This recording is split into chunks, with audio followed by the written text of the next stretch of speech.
Hello, good morning. இன்றைக்கி என்ன செய்ய போகிறேன்னா செல்லங்களா, இங்கே பாருங்கள். அம்மா வந்து முட்டை குருமா வச்சுட்டு ரசம் வைக்க போகிறேன். சிம்பிள் தான், ஆனால் டேஸ்ட்டாக இருக்கணும் இல்லைங்களா. 4 முட்டையை வேக போட்டாச்சு. தேங்காவை இந்த மாதிரி ஃப்ரீசரில் நாளைக்கு வேணும்னா இன்றைக்கி ஃப்ரீசரில் வச்சுட்டிங்கன்னா ஃபுல்லாக போயிடுச்சு பாருங்கள். ப்ரௌன் அப்படியே அழகாக வந்துச்சு பாருங்கள். இப்போ வந்து இதில் தேங்காய் பால் எடுக்கவும் டேஸ்ட்டாக இருக்கும், குழம்புக்கும் நல்லாயிருக்கும். இந்த மாதிரி செய்யுங்க, சிம்பிளான வேலை இது. இப்போ அம்மா வந்து கடை குருமா வைக்கிறேன், எப்படி வைக்கிறேன்னு காட்டுறேன் உங்களுக்கு. இப்போ பாருங்க பிள்ளைங்களா, அரை மணி தேங்காய் அரைஞ்சி இதில் போட்டுக்கிட்டேன். ஃபஸ்ட்டு இதை வந்து ஒரு திருவிட்டு தான் அதுக்கப்புறம் நம்ம வந்து வெங்காயம், தக்காளி, இஞ்சி, பூண்டு, பச்சை மிளகாய் எல்லாம் போட்டு அரைக்கணும். மொத்தமாக போட்டு அரைச்சோம்னா தேங்காய் சில நேரத்தில் வந்து மெசிய மாட்டேங்குது. அதனால் இந்த மாதிரி பண்ணுங்க, ஈஸியாக ஆகும். இந்த குருமா எதுக்கு வைக்கிறேன், சப்பாத்திக்கு, தோசைக்கு, சாப்பாட்டுக்கு எல்லாத்துக்கும் சேர்ந்த மாதிரி ஒட்டுக்க வைக்கிறேன். வாங்க வீடியோக்குள்ளே போகலாம். இப்போ பாருங்கள் பிள்ளைங்களா, தேங்காய் இந்த மாதிரி வச்சுச்சிங்களா. இப்போ வந்து இதெல்லாம் வதக்கி அரைச்சி அது ஒரு டேஸ்ட் இருக்கும். நான் இந்த மாதிரி அரைச்சி எண்ணெயிலே வதக்க போகிறேன். இப்போ அது பாருங்கள், வெங்காயம் ஒரு 4 பெரிய வெங்காயம் தான் போட்டுக்கிறேன். இன்றைக்கி சின்ன வெங்காயம் அறிய டைம் இல்லை எனக்கு. சின்ன வெங்காயம் போட்டிங்கன்னா கூடுதலாக டேஸ்ட்டாக இருக்கும் செல்லங்களா. நீங்கள் வந்து சின்ன வெங்காயம் போட்டு செஞ்சு பாருங்கள், நல்லா இருக்கணும். அந்த மாதிரி செஞ்சுருக்கிறேன். இந்த பாருங்கள், பெரிய வெங்காயம் 4 போட்டேனுங்களா. இந்த பாருங்கள், இது வந்து 3 தக்காளி. தோசைக்கு, மதியானம் சாப்பாட்டுக்கு, நைட்டு சப்பாத்திக்கு 3க்கும் சேர்ந்த மாதிரி அம்மா செய்கிறேன். அதனால் பாருங்கள் பூண்டு, வெங்காயம், தக்காளி, பூண்டு போட்டாச்சு. இந்த பாருங்க 3 பச்சை மிளகா, இஞ்சி போட்டு நைஸாக அரைச்சிட்டு வந்துடணும். இது உங்கள் வீட்டில் எத்தனை பேர் அதுக்கு தக்கன மாதிரி முட்டை போட்டுக்கோங்க. நான் 4 போட்டிருக்கிறேன்.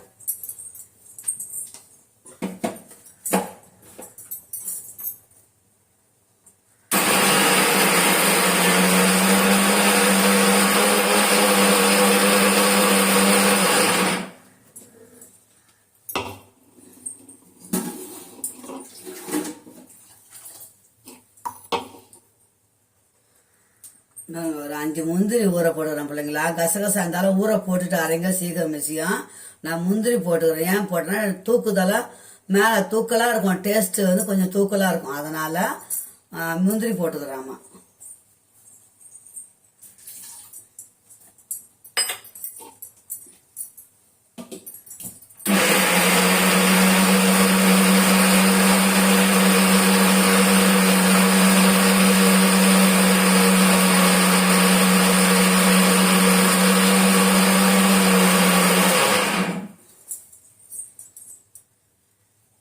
பாருங்க, ஃபைன் பேஸ்ட்டாக அரைச்சாச்சு.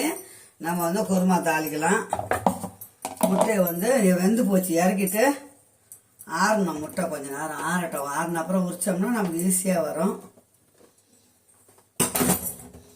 அப்புறம் கொஞ்சம் உலைய வச்சிடலாம். உலை கொச்சிதுன்னு அந்த பக்கம் அடுப்பில் போட்டுடலாம் இல்லைங்களா.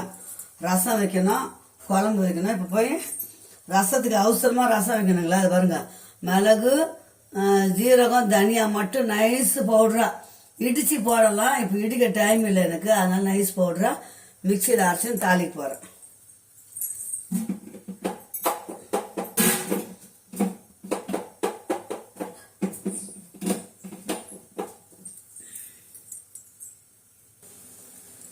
இப்போ பாருங்க, அது ஒலை கொச்சிச்சு. அரிசியை போட்டுடலாம்.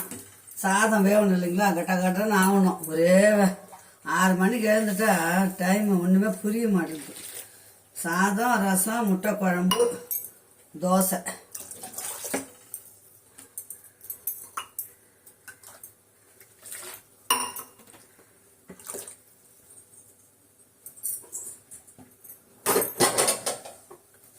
சாதம் வேகட்டும், எடுத்து மாற்றிட்டு நம்ம குழம்பு தாளிக்கலாம்.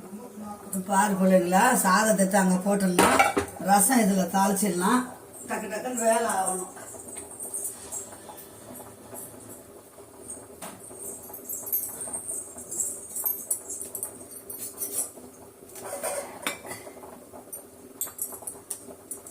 டைம் ஆயிடுச்சு. ரசம் தாளிச்சிட்டு குழம்பு வச்சிடலாம்.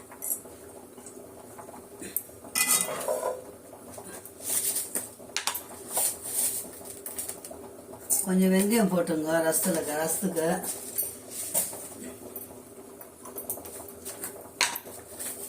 கொஞ்சம் கடுகு உளுத்தம் பருப்பு போட்டுங்க.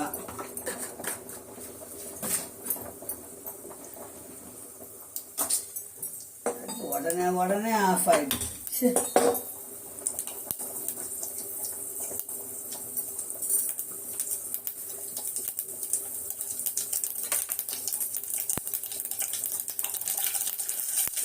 காஞ்சி மிளகா போட்டாச்சு. அப்புறம் இந்த பூண்டு தட்டிக்கிட்டு வந்தேன், இடிச்சின பூண்டு.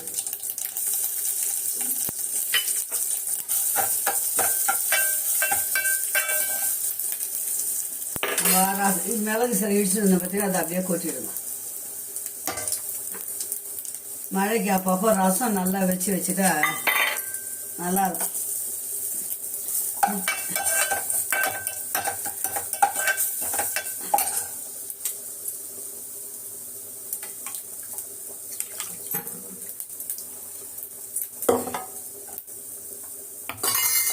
ரசத்தை ஊற்றிடலாம். தக்காளி கருவேப்பிலாம் இதில் கரைச்சிட்டேன், இதில் ஊற்றிடு.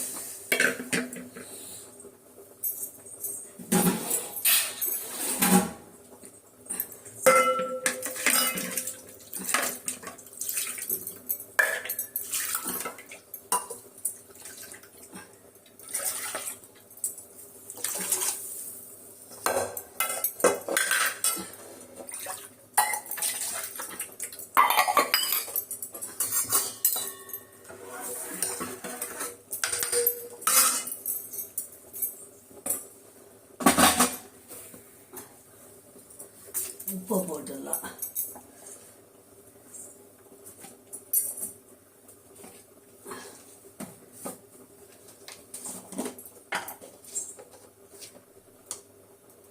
மஞ்சள் பொடி கொஞ்சம் போட்டோம், அவ்வளோதான். ரசம் கொஞ்சம் கொதி வரும்போது இறக்கிட வேண்டியதுதான். சிம்பிளாக வைக்கணும் பிள்ளைங்க தான் நல்லா இருக்கும் பிள்ளைங்களா ரசம்.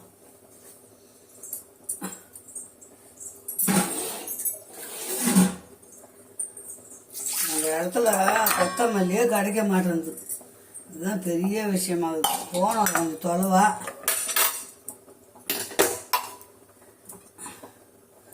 வாங்கின்னு வராத வந்துட்டாங்க.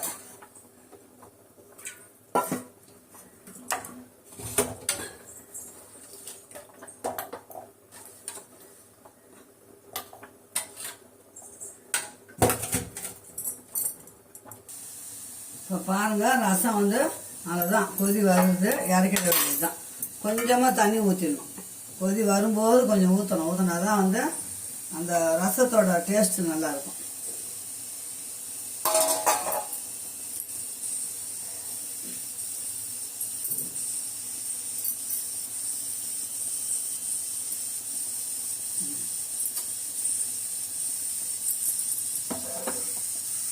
கொதி வருதுங்களா, அவ்வளோதான். கொஞ்சம் தண்ணியை ஊற்றிட்டு இறக்கிட்டு நம்ம குழம்பு தாளிச்சிடணும். பாருங்க பிள்ளைங்களா, காயும் போது நம்ம கொஞ்சம் எண்ணெய் ஊற்றி மிளகாத்தூள் போட்டு மஞ்சத்தூள் போட்டு உப்பு கொஞ்சம் போட்டு முட்டையை வந்து கொஞ்சம் பரட்டி எடுத்துக்கணும்.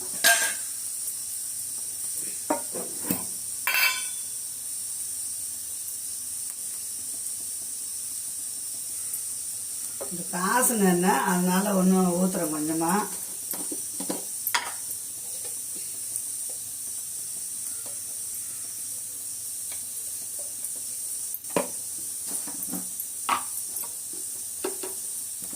கொஞ்சம் ஒரு அரை ஸ்பூன் மிளகாத்தூள் போட்டுக்கணும்.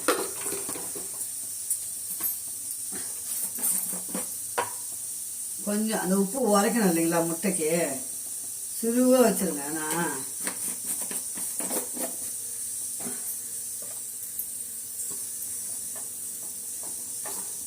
இந்த முட்டையை என்ன பண்ணுங்க, இந்த மாதிரி கோடு போட்டுங்க.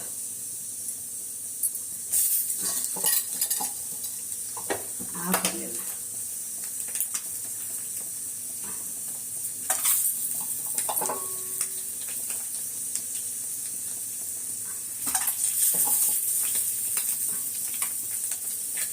உப்பு உரைக்கணும், அதனால கொஞ்சம் விருப்பாகவும் இருக்கும்.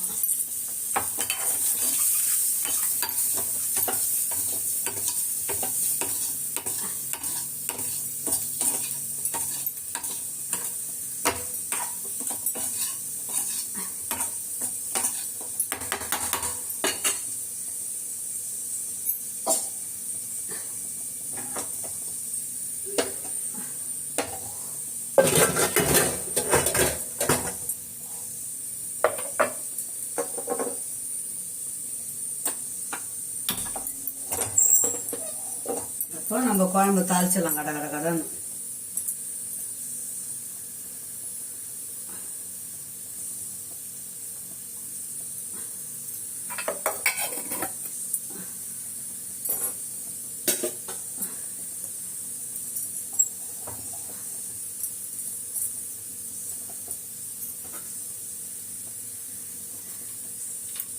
நல்லா காயிட்டும், காஞ்சாதான் டக்கு டக்குன்னு வேலை ஆகும்.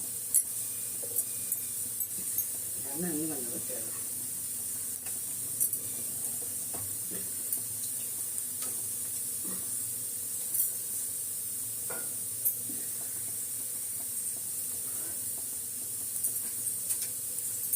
ஒரே ஒரு பட்டை போடுங்க நசுக்கி, கல்பாசி ஒன்று போடுறேன், சோம்பு கருவேப்பிலை.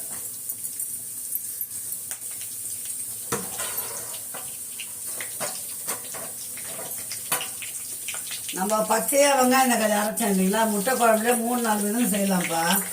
தக்காளி வெங்காயம் மாதிரி கிரேவி மாதிரி நல்லா வதக்கி கூட அப்படி செய்யலாம். தேங்காய் பால் எடுத்து செய்யலாம். நான் வந்து எல்லாமே அரைச்சி செய்கிறேன். கொஞ்சம் வதங்கணுன்னா எண்ணெய் கொஞ்சம் நிறைய ஊற்றினேன். அந்த நம்ம அரைச்ச மசாலா வந்து எண்ணெயிலேயே கொஞ்சம் வதங்கணும் அப்படின்னு. வெங்காயம் நாட்டு வெங்காயம் போய் உரிச்சு அரிஞ்சு வந்தால் அது ஒரு 5-6 வெங்காயம் அரிஞ்சு போட்டுக்கணும்.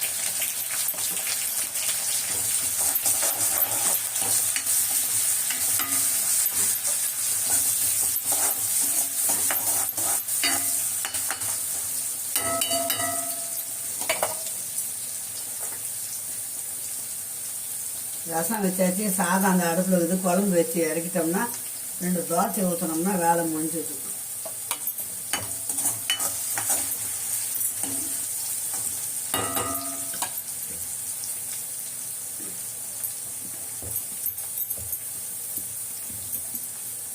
இப்போ நம்ம இந்த அரைச்ச மசாலாவை இதில் போட்டுக்கலாம். தேங்காய், தக்காளி, வெங்காயம், பச்சை மிளகாய், இஞ்சி, பூண்டு, முந்திரி.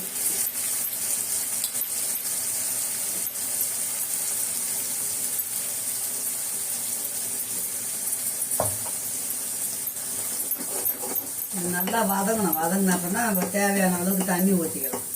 முட்டை குழம்பு வந்து கொஞ்சம் திக்காக தான் இருக்கும் பிள்ளைங்களா, அப்போ தான் கொஞ்சம் நல்லா இருக்கும், தண்ணியாக இருக்கக்கூடாது.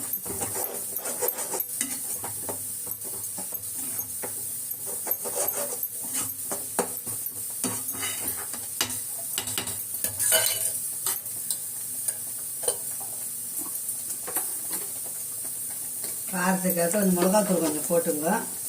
பச்சை மிளகா போட்டுக்கிறோம், அதனால கொஞ்சம் மிளகாத்தூள் போடலாம்.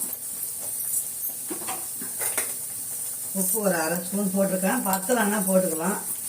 போடும்போது கொஞ்சம் கம்மியாகவே போடுங்க உப்பு எப்போவுமே. நம்ம கொதி வரும்போது பார்த்துட்டு போட்டுக்கலாம். மஞ்சள் தூள் போட்டாச்சு, கரம் மசாலா போடணும். கொஞ்சம் நல்லா இந்த கிரேவி வந்து கொஞ்சம் வதங்கணும். இந்த வெங்காயம் பச்சை வாசனைலாம் போகணும். அதனால் வதங்கின அப்புறம் நம்ம தண்ணி ஊற்றிக்கணும்.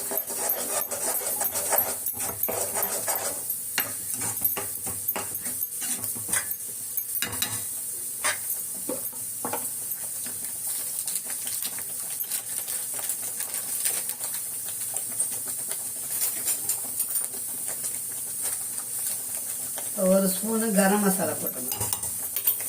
அதுல எல்லாமே இருக்கிறதுல அதனால கரம் மசாலா போட்டாச்சு.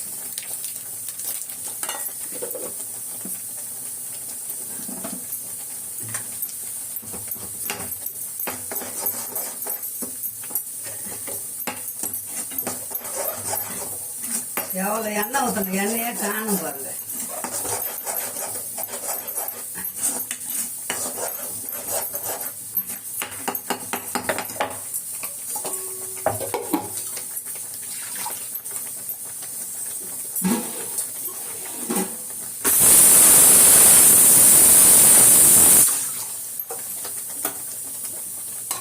சாதமும் வெந்துச்சு, அவ்வளோதான். தோசை வேண்டியதுதான்.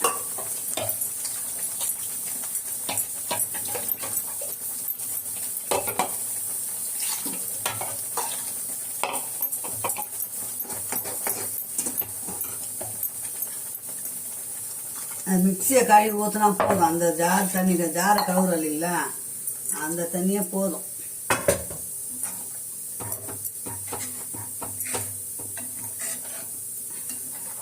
வீட்டில் என்ன இருக்குதோ அதை வச்சு செஞ்சிடறேன் பிள்ளைங்களா நான். இது இல்லாத என்னால் ஓட முடியாது கடைக்கெல்லாம். அதனால் இருக்கிறத கொண்டு செய்வேன். ஆனால் சாப்பிட நல்லா இருக்கும். நல்லா இல்லைன்னா சாப்பிட மாட்டாங்க எங்கள் வீட்டிலலாம். டேஸ்ட்டு நல்லா இல்லைன்னா. கொஞ்சம் கம்மியாகுது.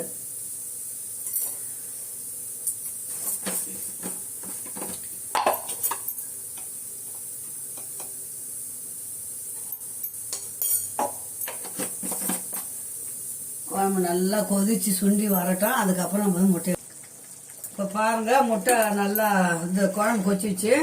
நம்ம முட்டையை போட்டு ஒரு கொதி வரும்போது இறக்கிட வேண்டியது தான். உடச்சி ஊற்றி செய்யலாம், அது ஒரு விதம். செட்டிநாடு முட்டைன்றது மிளகு சீரகம் அதெல்லாம் அரைச்சி ஊற்றி வைப்பாங்க. 4-5 விதம் இருக்குதுங்க முட்டை குழம்புலே. இது எனக்கு இப்படி வைக்கிற ஒரு வாட்டி ஒரு விதமாக வைப்பேன். அவ்வளோதான். முட்டை போட்டாச்சு, கொதிச்சோடனே இறக்க வேண்டியதுதான்.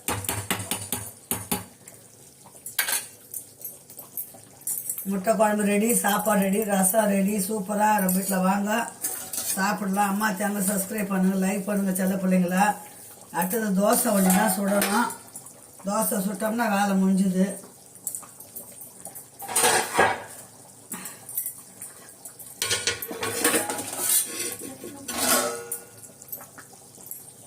முட்டை போட்டு உடனே இறக்கிடுங்க. ரொம்ப நேரம் கொதிக்க வேண்டாம். நம்ம மிளகாத்தூள் போட்டு முட்டையை பரட்டிட்டோம்ல, அவ்வளோதான். இப்போ தோசை ஊற்ற போகிறோம்மா. தோசை ஊற்றினோன்னா வேலை முடிஞ்சுது. வாங்க சுட சுட நம்ம வீட்டில் சாப்பிடலாம். அம்மா சேனல் லைக் பண்ணுங்க செல்ல பிள்ளைங்களா. இது வரைக்கும் சப்ஸ்கிரைப் பண்ண அனைத்து உள்ளவங்களுக்கும் கோடான கோடி நன்றி உங்களுக்கு. என் பாசமுள்ள நண்பர்கள், மக்கள்கள், செல்லங்க, என் தம்பி தங்கச்சிங்க எல்லாரும் இருப்பீங்க இல்லைங்களா, பேரன் பேத்தி எல்லாருக்கும் ரொம்ப ரொம்ப நன்றி செல்லங்களா. பாய். இந்த வீடியோ வித்தோட முடிச்சுக்கலாம். அம்மா தோசை தான் ஊற்ற போகிறேன். தோசை ஊற்றிட்டோன்னா காட்டணுன்னா காட்டுறேன் உங்களுக்கு. இப்போ பாருங்கள் செல்லுங்களா, தோசை தவாவில் வந்து வெங்காயம் அரிஞ்சுங்க பாதியா. சப்பாத்தி சுட்டும் சுட்டோம்னா தோசை வராது. அதனால் நான் வேறு தான் வச்சுருப்பேன். இருந்தாலும் உங்களுக்கு சொல்கிறேன், வெங்காயம் போட்டு பேசிட்டு தோசை ஊற்றுனீங்கன்னா நல்லா வரும், சூப்பராக வரும்.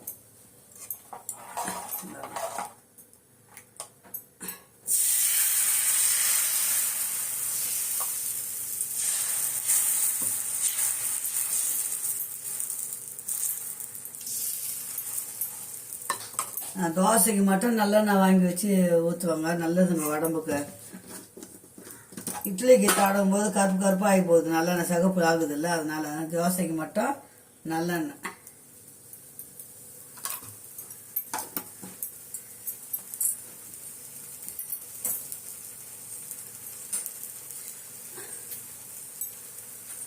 இந்த முட்டை குழம்பே வந்து தோசைக்கும் சாப்பாட்டுக்கு நைட்டுக்கு சப்பாத்தி 3க்கும் சேர்த்தா போல வச்சாச்சு.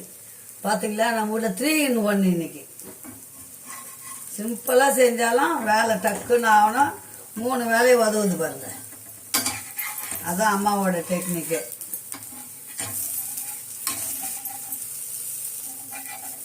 வேகட்டும்.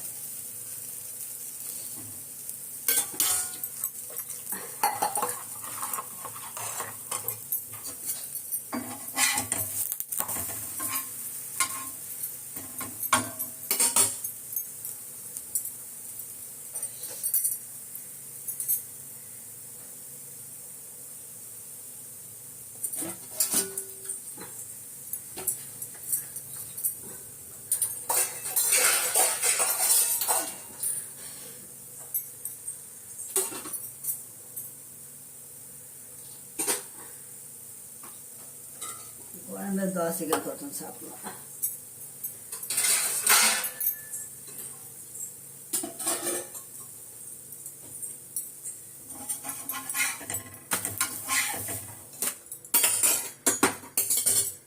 பாருங்க பிள்ளைங்களா, வாங்க சூடாக தோசை இருக்குது.